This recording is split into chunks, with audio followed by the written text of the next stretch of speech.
Welcome all viewers. आज हम आपकी मुलाकात करा रहे हैं famous astrologer and pharmacist doctor Dharmesh Kumar ji से।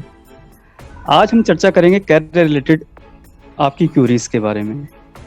डॉक्टर धर्मेश जी, आपका वेलकम हमारे प्रोग्राम में। बहुत बहुत धन्यवाद पराग जी, आपने ये मौका दिया है। बहुत लोगों की क्वेरी रहती है, बहुत लोग भ्रमित रहते हैं कि कौन सा करियर उनको चूज करना चाहिए, कौन सा नहीं करना चाहिए। तो आज उसके ऊपर विस्तार से चर्चा हो जाएगी, बहुत अच्छा रहेगा, बहुत लोगों का इसमें बेनिफिट होगा। जी सर, पहला क्वेश्चन मेरा आपसे ये है, कौन कौन से प्लैनेट किस किस कैरियर के लिए रिस्पॉन्सिबल होते हैं, और कैरियर चूज करने के लिए आपका क्या दृष्टिकोण है? पराग जी, सबसे पहले तो हमें ये जानना चाहिए कि हम किन किन चीजों से प्रभावित होते हैं। जी। कैरियर भी हम अपने किसी एक दायरे के अंदर सेलेक्ट कर लेते हैं जो हमारे लिए बड़ा नुकसानदेह साबित होता है। जी। मूलतः जो हमारे शास्त्र हैं वो ये कहते हैं कि कोई भी व्यक्ति 3 अवस्थाओं में रहता है। पहली अवस्था उसकी होती है प्रभाव। जी। वो कंटिन्यू किसी ना किसी चीज से प्रभावित होता रहता है, किसी व्यक्ति से, किसी वस्तु से, किसी स्थान से। अभी हम अपने घर से बाहर निकले, सामने कोई व्यवसाय हमने देख लिया, चाहे वो किसी भी वस्तु से संबंधित है, मैटर ये नहीं करता। हमने वो देखा, अचानक से एक विचार आया कि यार ये व्यक्ति बहुत ज्यादा इसमें कमाई कर रहा है, क्या हम इसमें कामयाब हो सकते हैं? तो उस वक्त वो व्यक्ति ये धारणा जो बना रहा है कि ये मिठाई वाला या ये केमिस्ट या ये फैक्ट्री वाला ये फला चीजों से पैसा बना रहा है, तो क्या मैं बना सकता हूँ? तो मैं बना सकता हूँ, वो इस क्वेश्चन पे नहीं जाएगा, वो उसमें घुस जाएगा, वो उस चीज से प्रभावित हो गया, इम्प्रेस हो गया। तो हमें उस चीज से प्रभावित ना होके हमें अपने स्वभाव में देखना चाहिए कि मैं किस चीज के लिए बना हूं। आप ये देखो, लाखों लाख व्यक्ति पॉलिटिक्स में अपना भाग्य आजमाते हैं, क्या वो सभी कामयाब हो पाते हैं? नहीं, सभी नहीं हो पाते हैं। सभी नहीं हो पाते। नहीं हो पाते। कितने लाख स्टूडेंट मेडिकल में बैठते हैं, क्या वो सभी डॉक्टर बन जाते हैं? नहीं, सभी नहीं बनते। कितने लाख स्टूडेंट इंजीनियरिंग में बैठते हैं, क्या वो इंजीनियर बन गए? नहीं बन पाते। नहीं, ठीक है। इवन आप छोटी से छोटी कैटेगरी आप सेलेक्ट कर लो कि आप ये देखो, आप रेलवे स्टेशन पे गए हो कभी, नई दिल्ली, पुरानी दिल्ली, वहां लाइन से 10 मोची बैठे रहते हैं, ठीक है। 10 मोचियों में भी आप ये देखेंगे कि 4-5 तो फटाफट उनका हाथ चल रहा है, उनके पास काम है। लेकिन 1 या 2 की तरफ आप दृष्टि डालेंगे तो वहां भी आपको ये लगेगा कि यार इसके पास काम नहीं है। जी सर, ऐसा है या नहीं है? पहले तो आप ये बताइए। नहीं, ऐसा बिल्कुल है। और अक्सर देखने में आता है कि एक व्यवसाय, किसी सेम व्यवसाय है दोनों लोगों के, और एक का व्यवसाय अच्छा चल रहा है और एक का नहीं चल रहा। बिल्कुल सेम चीजें हैं। हाँ, सामने कई बार आपने देखी होगी, दुकानें भी सामने होती हैं, ठीक है। एक के यहाँ लाइन लगी रहती है, एक आदमी खाली बैठा है, एक खाली रहता है, ठीक है। मैं एक छोटी सी इंसिडेंट आपको शेयर करना चाहूंगा। एक बार हम हरिद्वार घूमने गए, हर की पौड़ी से थोड़ा सा इधर अंदर चलते हैं, तो एक फेमस पूड़ी वाला है वहां पे, पूड़ी वाला, सब्जी पूड़ी। हाँ, सब्जी पूड़ी बेचता है वो जी। उसके यहाँ पे लाइन लगी हुई थी, मतलब इतना भीड़ की जैसे हम लोग बाग वहां फ्री में खा रहे हो जी, प्रसाद बट रहा हो। लोग बाग हालांकि पैसा दे रहे थे, लाइन में लगे हुए थे, और बिल्कुल उसके सामने ब्रेंच है खाली, कुर्सी डाल रखी, और वो बुला रहा है कि भाई साहब यहाँ से ले लो, ठीक है, वहां भीड़ लगी है, यहाँ से ले लो। लोग बाग वहां से लेने को ही तैयार नहीं है। जी। तो ये क्या है? ये कई बार हमें सोचने पे मजबूर करता है कि कहीं ना कहीं इसके पीछे कुछ एक हिडन पावर्स आप कह लो, या तो वो काम करती है। ये पावर्स क्या हैं, मैं इस जी। चीज के ऊपर आपका ध्यान केंद्रित करना चाहूंगा। ये पावर्स हैं पराग जी, आपने सूर्य के अंदर 7 कलर्स थ्योरी आपने पढ़ी है, इंद्रधनुष हाँ की जी, जो है, कि इंद्रधनुष सूर्य के ठीक है। रंग के अंदर वो इंद्रधनुष के अंदर 7 रंग होते हैं, यानी कि सूर्य के प्रकाश के अंदर 7 रंग समाये हुए हैं। जी। ठीक है, 7 रंग जो है, इनको हम प्लैनेट्स में अगर बांटेंगे तो हर एक प्लैनेट का एक कलर आता है। कलर थ्योरी के ऊपर मैंने बहुत विस्तार से काम किया है। ठीक है, जी सर। तो ये जो कलर्स हैं, ये एक प्लेनेट को रिप्रेजेंट करते हैं, और ये प्लेनेट हमारी मानसिक, हमारी काम करने की क्षमता, इन सबको प्रभावित करते रहते हैं। जी। अब हमें स्वभाव से कहते हैं ना कि या तो आदमी प्रभाव में रहता है, या अभाव में रहता है, या स्वभाव में रहता या स्वभाव में। है। अब हम तीसरी चीज के ऊपर स्वभाव के ऊपर डिस्कस कर रहे हैं, कि जो उसका मूल है, जो जी। उसका स्वभाव है, हमें कहीं ना कहीं उसको पहचानना चाहिए कि मैं किस जी। लिए बना हूं। जिस दिन व्यक्ति इस चीज को आइडेंटिफाई कर लेता है ना, मैं किस लिए बना हूं, जी। उस दिन वो राइट कैरियर को सेलेक्ट कर लेगा। फिर ना तो वो किसी चीज के प्रभाव में आएगा, बहुत हाईली रेपुटेटेड पर्सन उसके सामने आ जाए, ना तो वो उससे प्रभावित होगा कि मुझे इसका कैरियर अपनाना चाहिए कि नहीं अपनाना चाहिए। ठीक है, तो ये सर, कुछ पैरामीटर्स हैं। जी, यही दुविधा की स्थिति है कि वो कौन सी साइंस है जिससे व्यक्ति ये जान सकता है कि मैं किस लिए बना हूँ, क्या प्रोफेशन मेरे लिए, क्या कैरियर मेरे लिए अच्छा रहेगा, ये कैसे जान बिल्कुल बिल्कुल बिल्कुल, यही इसी चीज को हम क्लियर करेंगे। ठीक है जी। सबसे पहले आप अपने आप को एक डोमिनेटिंग कलर्स आपके कौन कौन से हैं जो आपको, आपकी पर्सनालिटी को एनहेंस कर सकते हैं, आपको उनको आइडेंटिफाई करना चाहिए। सबसे पहला एक इन जनरल, इसको कोई भी कर सकता है। ठीक है, आप उसको डिफरेंट के कलर्स की के जो ड्रेसेस हैं उनको पहन के आप बहुत, मतलब थोड़ा सा आपको पेशेंस रखना पड़ेगा। सपोज आपने व्हाइट कपड़े पहने और उस दिन आप अपना ऑब्जर्वेशन रखें कि व्हाइट कलर की शर्ट या पूरी ड्रेस मैंने व्हाइट पहनी है, तो इस कलर को पहनने के बाद क्या मेरा मन उत्साहित हुआ, प्रफुल्लित हूं मैं अंदर से, या कहीं आप डिप्रेस तो नहीं है, या उस दिन आपका किसी से मतलब मूड ऑफ वाली स्थिति तो नहीं रही है। ठीक है, तो व्हाइट कलर जो है ये मून को रिप्रेजेंट करता है। जी सर, व्हाइट जो कलर है ये मून को रिप्रेजेंट करता है, और मून से आप मेडिसिन भी आप मून से देखेंगे, आप खाने की जो चीजें हैं वो भी मून से देखेंगे, दूध से संबंधित जितना भी काम है वो भी मून से देखेंगे, इमोशन से जुड़ा हुआ जो भी काम है वो भी मून से देखेंगे। सपोज आपका पत्रकारिता का काम है, ये भी इमोशन से जुड़ा हुआ है, इसमें पूरा मन लगा के, और तब मतलब उसकी भावनाएं अगले वाले आदमी की पकड़ना आपको पड़ता है। तो वो सारी चीज पत्रकारिता हो गई आपकी, ये भी चंद्रमा से रिलेटेड काम है।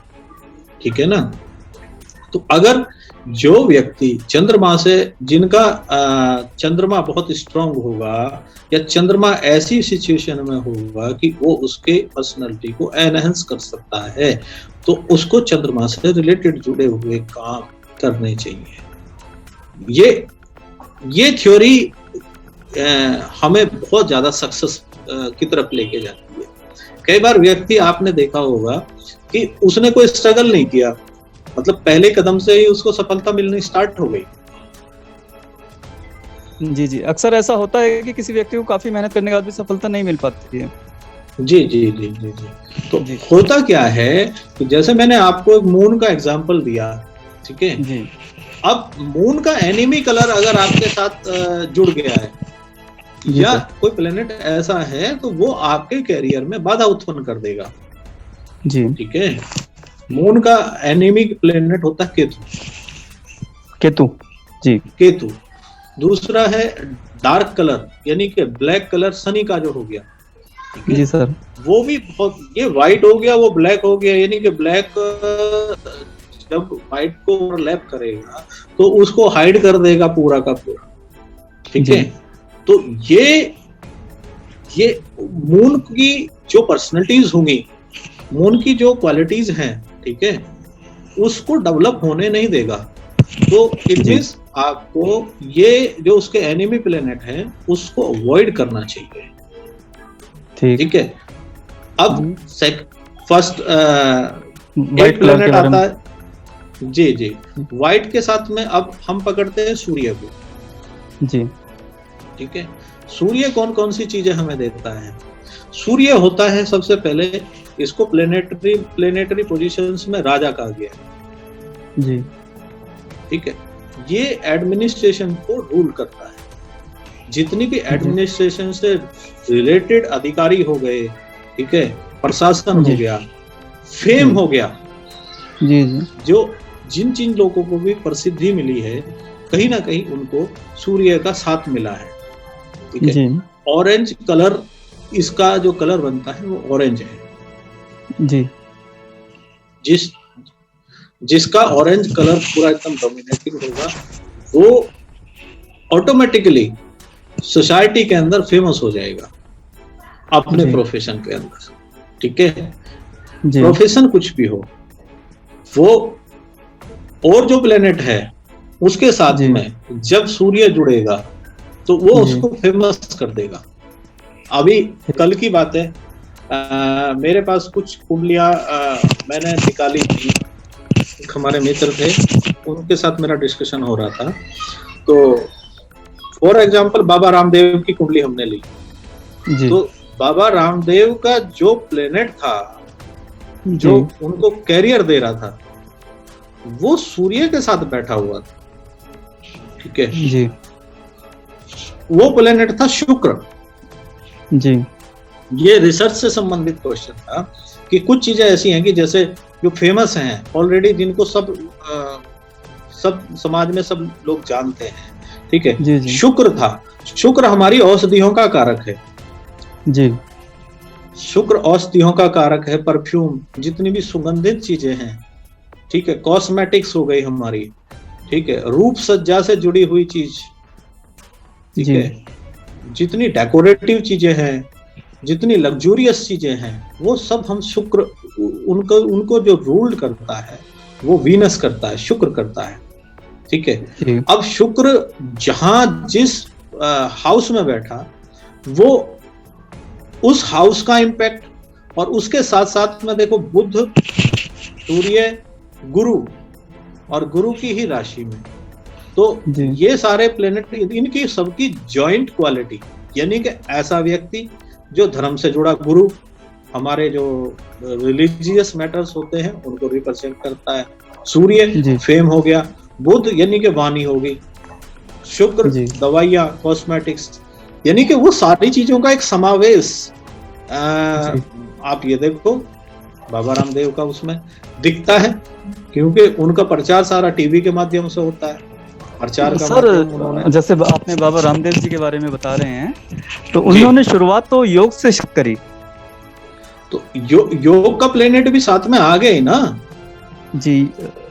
इसमें राहु भी इन्वॉल्व हो रहा है, जी, ठीक है, राहु योग इन्वॉल्व हो, योग का कारक है नहीं, योग का कारक जो है मंगल है, लेकिन मार्शल जो एक्टिविटी है वो राहु की भी है, जी, ठीक है ना। वो मार्शल जो एक्टिविटी है वो फिर दूसरा इसमें आप शुक्र मेन जो है उनका फोकस रहता है, वो रहता है मेडिसिन के ऊपर।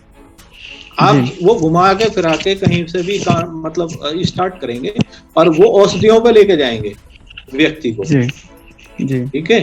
वो चाहे धर्म से बात शुरू करें या देश मतलब स्वदेशी की भावनाओं से शुरू करें, वो घुमा फिरा के उनका जो एंड होगा वो कहीं ना कहीं मेडिसिन होगा, ठीक है। इट मीन्स क्या है, वो शुक्र से उनका पूरा का पूरा जुड़ाव हो गया, ठीक है पराग जी। जी सर जी। तो ये इस तरीके से हमारे प्लैनेट्स काम करते हैं। अब सूर्य के बाद हम तीसरा जैसे मंगल को ले लें।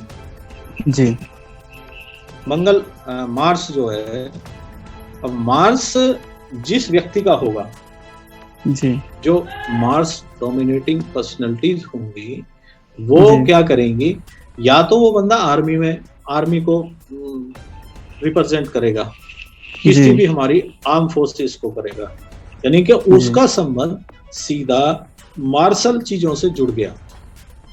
जी अब इसका एक बैड इफेक्ट भी आपको देखने को मिलेगा।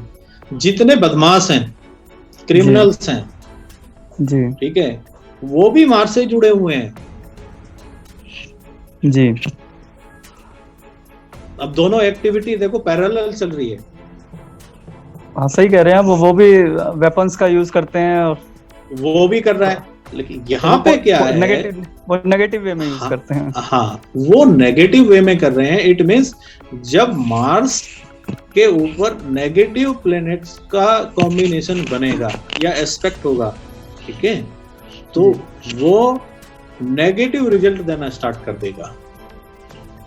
और जब उसके साथ पॉजिटिव या उसके जो मित्र ग्रह हैं उनका एस्पेक्ट जब उसके साथ आएगा तो वो पॉजिटिव रिजल्ट देगा।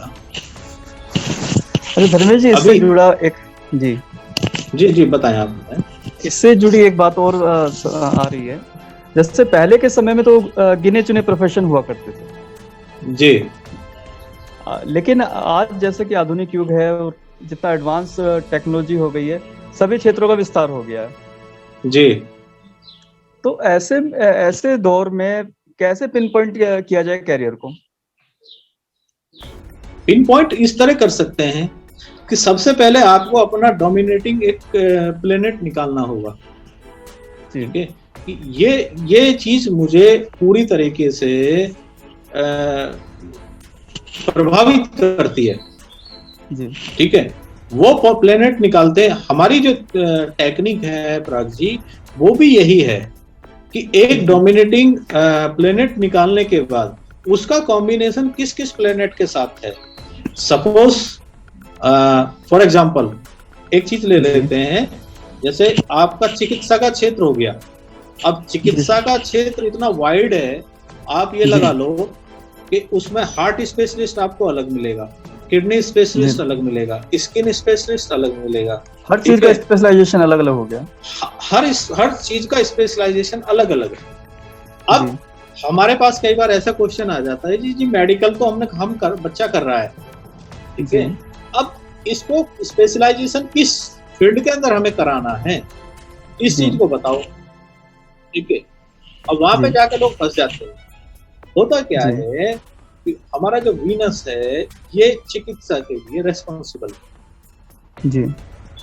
वीनस जो प्लेनेट है, अब वीनस का कॉम्बिनेशन जब डिफरेंट प्लेनेट्स के साथ बनेगा, सपोज वीनस अगर शनि के साथ कॉम्बिनेशन बना रहा है या शनि की राशि में बैठा हुआ है, ठीक है, तो जो शनि है, सैटर्न है हमारा, वो जॉइंट्स का कारक है जी। जो हम जॉइंट्स को देखते हैं वो शनि से देखते हैं। अब अगर ऐसा बच्चा या ऐसा स्टूडेंट जो MBBS या मेडिकल का कोई भी कोर्स कर रहा है और वो वीनस के साथ में, शुक्र के साथ में, उसकी जो बर्थ चार्ट है उसके अंदर सैटर्न कहीं लिंक हो कर रहा है या सैटर्न की राशि लिंक कर रही है, ठीक है, तो उसको जॉइंट स्पेशलिस्ट उसको बन जाना चाहिए, ठीक है। अगर वो उस कंडीशन में स्किन स्पेशलिस्ट बन जाए, ठीक है, या हार्ट स्पेशलिस्ट बन जाएगा, किडनी स्पेशलिस्ट बन जाएगा, ठीक है, या कोई भी और अदर फील्ड में स्पेशलिस्ट बन जाता है अगर बन जाता है तो वो हाथ पे हाथ रख के बैठा रहेगा, उसका काम ही नहीं चलता फिर। अच्छा, कामयाबी नहीं मिल पाएगी उसको उस फील्ड के अंदर कामयाबी नहीं मिलती। डॉक्टर तो बन गया, इन जनरल उसको जो एक जैसे कहते हैं कि जर्नल फिजिशियन की तरीके से ही वो काम करता रहता है, ठीक, काम नहीं मिलेगा उसको। अब ये चीज आ गई ना कि जब हम स्पेशलाइजेशन देखते हैं तो उसके साथ कॉम्बिनेशन होना बहुत जरूरी है। जी है ना। तो जी जैसे सर सपोज करो वीनस और सन का कॉम्बिनेशन बन गया, जी तो सर उसको हार्ट से रिलेटेड अगर वो स्पेशलाइजेशन करेगा तो उसके लिए बहुत अच्छा है। जी वीनस जुपिटर का बन गया, तो अगर वो लीवर से जुड़ी हुई चीजें में स्पेशलाइजेशन करेगा तो उसके लिए बहुत अच्छा है। जी ठीक है। वीनस अगर खुद की अपनी राशियों में बैठा हुआ है तो वो किडनी रिलेटेड, स्किन रिलेटेड चीजों के ऊपर, जैसे डर्मेटोलॉजिस्ट वगैरह होते हैं, उसके जी अंदर बहुत अच्छा उसको रिजल्ट मिलेगा। जी तो इस तरीके से हम पिन पॉइंट एक एक्यूरेसी के साथ काम कर सकते हैं, उसमें हमें बहुत ज्यादा सक्सेस मिलने के चांस रहते हैं। मैं तो ये कहूँगा कि 99% अगर कोई बहुत सारी चीजें उसको प्रभावित नहीं कर रही हैं, उसका और बाहर का इन्वायरमेंट या परिस्थितियां, बहुत सारी चीजें ऐसी होती हैं कि जो रनिंग जिसे बोलते हैं ना दशा और महादशा अनुकूल जी नहीं जी होती, तो उस टाइम पे थोड़ा सा आदमी डिस्टर्ब हो जाता है। ठीक है ना। जी तो ये चीजें प्राग जी, इन चीजों को लेके अगर हम लेके चलेंगे तो बहुत अच्छा हम अपने कैरियर से संबंधित रिजल्ट ले सकते हैं। सर आप उन माता पिता, हाँ धर्मेश जी, जी आप उन माता पिता को क्या सजेशन देना चाहेंगे जो बच्चे के पढ़ाई के समय से उसके ऊपर एक बोझ सा डालना शुरू कर देते हैं, भाई तुम्हें डॉक्टर बनना है, इंजीनियर बनना है, इस तरह का उसके ऊपर एक बोझ सा डाल देते हैं, वो क्या सजेशन देना चाहेंगे उन माँ बाप को? देखो, उसके लिए मैं ये कहना चाहता हूँ, कहीं ना कहीं अपनी अधूरी इच्छाएं हम बच्चों के ऊपर थोपना शुरू कर देते हैं। जो माँ बाप अच्छी पढ़ाई नहीं कर पाए तो वो ये देखना चाहता है कि मेरा बच्चा ब्रिलियंट निकले। जी कहीं ना कहीं प्राग जी, ये आप सहमत हैं इस बात से? हाँ सही कह रहे हैं। हम अपना जो अधूरी इच्छाएं हैं वो बच्चों से पूरी कराना चाहते हैं। जी बिल्कुल सही बात है। अब कोई पेरेंट्स की जो मन में इच्छा थी कि भाई वो बहुत अच्छा इंजीनियर बने, ठीक है, वो बन नहीं पाया किन्हीं कारणों से, या उसकी परिस्थितियां उस टाइम पे अलाउ नहीं कर पाई, या उसको चुनाव वो सही नहीं कर पाया, या फाइनेंशियली उसको दिक्कतें रही, ठीक है, एजुकेशनली कोई दिक्कतें रही, कंपटीशन क्लियर नहीं हो पाया, तो वो ये चाहता है कि मेरा बच्चा अच्छा इंजीनियर बने। जी तो वो उसकी दबी हुई इच्छा बच्चों के द्वारा पूरी होता देखना चाहता है। ठीक है, जो कंसेप्ट बिल्कुल रॉन्ग है। बिल्कुल सही कह रहे हैं, बिल्कुल रॉन्ग कंसेप्ट है। ठीक है, बच्चे का सबसे पहले स्वभाव जानो कि बच्चा का जो मूल स्वभाव है वो क्या है, उसको जो डोमिनेटिंग फील्ड है। अगर भाई आप फेमस होना चाहते हैं तो फेमस का पैरामीटर ये नहीं है कि आपको बहुत अच्छा पढ़ा लिखा होना चाहिए। धनवान होना चाहते हैं, धनवान होने का पैरामीटर ये नहीं है कि भाई आप पढ़ा लो, उसके लिए पढ़ाई लिखाई जरूरी है। आपने समाज में एक नहीं हजारों एग्जाम्पल ऐसे देखे हुए। फॉर एग्जाम्पल आप ये लगा लो, Sachin Tendulkar world famous cricketer है, ठीक है, क्या उनकी क्वालिफिकेशन वाइज अगर आप उन्हें एनालाइज करेंगे तो वो क्या प्रॉपर है? हाँ सही कह रहे हैं। लेकिन वर्ल्ड फेमस है और पैसा भी उनके पास अथाह आ गया है। हाँ, पैसे की भी कोई कमी नहीं, पैसे के पास भी नहीं है। ठीक है जी जी। आप बल्कि ये देखेंगे कि जितने अनपढ़ लोग हैं या कम पढ़े लिखे हैं, जो 8वीं में भी बड़ी मुश्किल से पास हो के पाए हैं, ठीक है, वो ज्यादा बिल गेट्स वगैरह, उनके पास अथाह धन आ गया जी। तो मैटर ये नहीं करता कि आपकी पढ़ाई लिखाई, हाँ उन्होंने वो डोमिनेटिंग फील्ड सेलेक्ट कर लिए, इसलिए वो वहां पे हैं जी। जो उनको सूट करते थे वो उनको पहले स्टेप पे वो मिल गए। फैमिली की तरफ से, शायद उनकी फैमिली की तरफ से भी सपोर्ट मिला है उनको। डेफिनेटली कोई इंटरफेयर रहा ही नहीं, भैया जो करना है उनको कर लो। ठीक है, जो फ्री होल्ड रहे हैं बच्चे वो ज्यादा सक्सेसफुल हो रहे जाते हैं। तो इसलिए हमें बच्चों के ऊपर कभी भी अपनी इच्छाएं और अपना प्रेशर नहीं थोपना चाहिए। सिर्फ हमारी एक गाइडेंस है कि भाई बच्चे को सिर्फ ये ऑब्जर्व करो कि इसकी सोसाइटी कैसी है, ये गलत जी सोसाइटी में तो नहीं उठ रहा है बैठ रहा है, ठीक है, वहां तक आपकी रिस्पॉन्सिबिलिटी है। बाकी उसे नेचुरल अगर आप डेवलप होने देंगे तो बहुत ही अच्छी चीज है, उसकी एक नेचुरल ग्रोथ होगी और जो भी करेगा फिर सॉलिड करेगा। जी ठीक है ना, जी इस चीज में ये गाइडेंस। बहुत सारे स्टूडेंट आपने ऐसे देखे होंगे कि उसके साथी एमबीए कर रहे हैं, जी वो भी एमबीए कर लेगा। जी एमबीए करते करते उसको समझ आएगी कि यार तूने एमबीए क्यों कर लिया, तुझे तो होटल मैनेजमेंट करना चाहिए था। जी ठीक है, फिर वो होटल मैनेजमेंट भी कर लेगा। जी उसके बाद उससे समझ में आएगी कि यार मैंने तो गलती कर दी, ये फील्ड तो मेरे जी लिए काम का ही नहीं है। ठीक है, जी मुझे तो लॉ करनी चाहिए थी। जी इट मीन्स बिल्कुल अपोजिट डायरेक्शंस वाले, जी जिनका कोई आपस में कॉम्बिनेशन नहीं है। लॉ का और मैनेजमेंट का कोई कॉम्बिनेशन नहीं है, लॉ का और होटल मैनेजमेंट का कोई कॉम्बिनेशन नहीं है। मेरे पास में ऐसे एक नहीं कई कई एग्जाम्पल हैं, हमारे बैचमेट भी हैं कि जिन्होंने ऐसा किया है। धर्मेंद्र, एक कॉलर हमसे जुड़े हैं, उन्होंने जी मैसेज टाइप करके भेजा है। 5 वर्थ है उनकी। जी जी मैं नोट कर रहा हूँ, बताएं आप। जी रुचि का नेम है, दिल्ली जी से ही है। 5 अगस्त 1990 1990। 1990। जी, समय क्या है इनका? समय इन्होंने लिखा है 8:50 PM। 8:50 PM दिल्ली। ठीक है, इनका नाम है रुचिका। हाँ जी। रुचिका। अब पराग जी देखो, इनकी डेट ऑफ बर्थ अभी मैंने पूरा नहीं खोला है, मैं खोल लेता हूँ।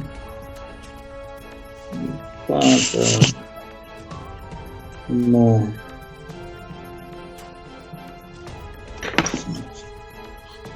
मुझे 2 मिनट देंगे जी।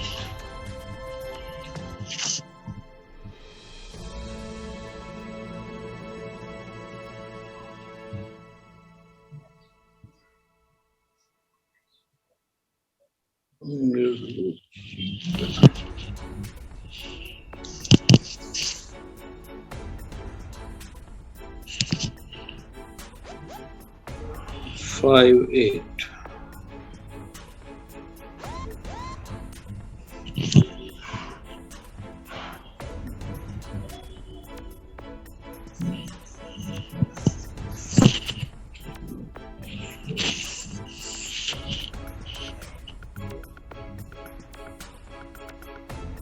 समय शाम का है ना?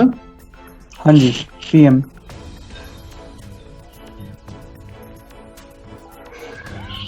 8:50।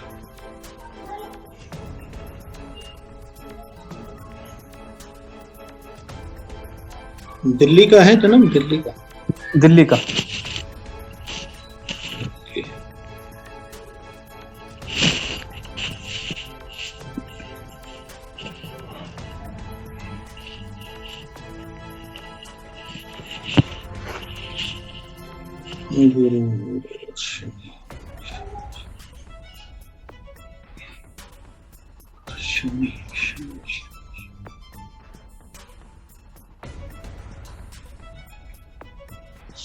जी पराग जी बताइए, क्या पूछना है इसके बारे में? ये अपने प्रोफेशन से रिलेटेड जानना चाहती है, क्या प्रोफेशन इन्हें सूट करेगा? देखो, जहां तक इनके स्वभाव की बात है तो इनके स्वभाव को जो रिप्रेजेंट करने वाला प्लेनेट है वो है बुध, मरकरी। जी। तो ये इनकी जो वार्निंग्स है ये बहुत अच्छी होनी चाहिए। जी ठीक है, थोड़ा सा बोल्ड नेचर है। ठीक है, बोल्ड नेचर होने के कारण जैसे बोलते हैं ना कि आदमी किसी को कुछ भी बोल देना, जी उस तरह का इनका नेचर है। और इनका जो डोमिनेटिंग प्लेनेट है, जी जो इनको प्रोफेशन में एक हाइट दे सकता है, वो है शनि। जी ठीक है, शनि बैठा है जुपिटर की राशि के अंदर, जी और जुपिटर इनका कनेक्ट है 6th हाउस से। जी जो 6th हाउस है वो है हमारा ऋण, रोग और शत्रु। यानी कि अगर ये लॉ को चूज करेंगे तो बहुत अच्छा रिजल्ट इनको मिलेगा। लॉ का प्रोफेशन अगर इनका होगा, ठीक है, जी वो बहुत अच्छा इनके लिए साबित होगा। ठीक है, और क्या क्या फील्ड हो सकते हैं सर? जो सर ये काउंसलिंग, कैरियर काउंसलिंग, जो लॉ से संबंधित एक्टिविटी है ना, ठीक जी। है, उसमें सबसे बेहतर ये इनका परफॉर्मेंस आएगा। सर आप एक चीज और बताएं धर्मेश जी, अगर आपसे कोई कंसल्ट करना चाहे तो किस तरह कर सकता है? पराग जी, इसमें आप मेरा नंबर आप दे सकते हैं, वो चार्जेबल रहेगा। जो स्टूडेंट हैं उनको हम एक विशेष रियायत देंगे। जो जी। अपना जैसे 9th के बाद एक डिवीजन हो जाता है ना सब्जेक्ट का, जी कि बायो जी। को लेना चाहता है, मैथ को लेना चाहता है, या आर्ट में जाना चाहता है, तो ऐसा जी। स्टूडेंट, ठीक है, जो पुअर हैं, जो पेएबल, जिनकी कैपेसिटी नहीं है, और वो कैटेगराइज अपने करियर को लेके कैटेगराइज कराना चाहते हैं, तो उनको हम फ्री ऑफ कॉस्ट उनकी कंसल्टेंसी फ्री ऑफ कॉस्ट होगी। अदरवाइज जो पेइंग कैपेसिटी जिनकी है, उनका एक मिनिमम हम चार्ज रखेंगे 1100 रुपये। उसके ऊपर आप कंसल्टेंसी हम उनको दे देंगे। चलिए ठीक है, बहुत बहुत शुक्रिया सर धर्मेश जी हमसे जुड़ने के लिए। Thank you. धन्यवाद पराग जी।